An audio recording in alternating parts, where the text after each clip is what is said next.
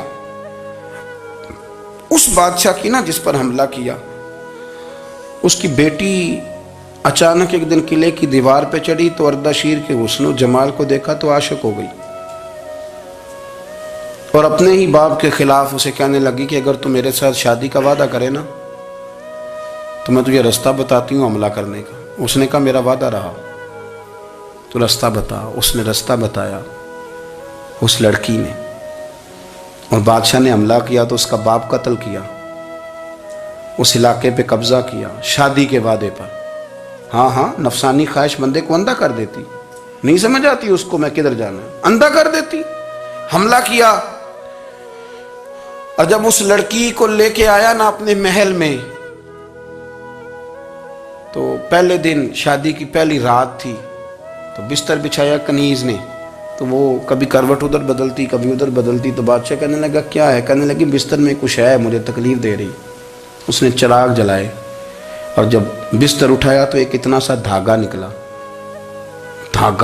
دھاگے سے عموماً تکلیف نہیں ہوتی، تو اس نے کہا تو اتنی نرم و نازک ہے کہ دھاگا؟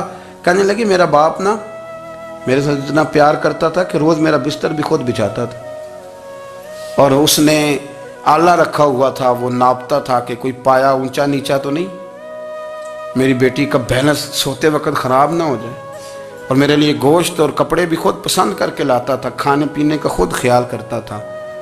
اردشیر کہنے لگا اچھا وہ اتنا پیار کرتا تھا، اور پھر تو نے اس کے ساتھ کیا کیا؟ کہنے لگا بلاؤ کنیزوں کو۔ کنیزوں کو بلایا، فرمایا اس کو اٹھاؤ اور جلاد کے پاس لے جاؤ، اسے کہو کہ اس کے بال ایک گھوڑے کے ساتھ باندھے، پیر دوسرے گھوڑے کے ساتھ باندھے، اور ایک گھوڑا ادھر بھگا دے کدھر بھگا دے۔ یہ جس کے باپ نے اتنا پیار کیا، یہ نفس کی اتنی غلام ہے کہ اس کی وفادار نہیں رہی تو میری وفادار کیسے بنے گی؟ اس نے اتنے نازوں سے پالا کہ دھاگا اسے برداشت نہیں۔ او یارو، یاد رکھو، اگر نفس کی غلامی کرو اور بڑے بڑے وفاداروں کو چھوڑ کے غلامی کرو تو پھر کہو وفادار مل جائیں، کوئی بول وا لڑا نہ بول بیٹھی ہوں دے خسم ناراض بڑ بولیاں دے، کان سر کھائے تے بلبل ٹھنڈ پائے، بڑے فرق نہیں سجنا بولیاں دے، جڑیاں خسماں دی وچ رضا وسن، بھاگ جاگ جاندے انہاں گولیاں دے، آپ ادلیاں نو سردار پین تکے تے شرما والیاں نو چوٹے ڈولیاں دے۔ اپنے نفس کے پیچھے چلو گے تو یہ تباہی ہے۔ جب ہم نے کسی سے وفا نہیں کی تو یہ کیا امید ہوئی کہ دنیا ہم سے وفا کرے گی؟ اللہ رسول کی مرضی کے مطابق اصول پسند زندگی بنائیں، ایک ایک کر کے اپنی خواہشات سے پیچھے ہٹیں، تھوڑے پہ گزارا کرنا سیکھیں، اپنے نفس کو سمجھائیں۔ ضروری نہیں کہ روٹی ہر وقت مزے کے لیے کھائی جائے، کبھی کمر سیدھی کرنے کے لیے خشک روٹی بھی کھا کے دیکھو، کبھی سادہ کھانا اس پہ بھی اکتفا کرو، کبھی تھوڑا کھر کے اچھے طریقے سے سادے کمرے میں بھی اللہ کو یاد کر کے دیکھو۔ نفس کے پیچھے نہ بھاگیے گا، تباہی کرے گا۔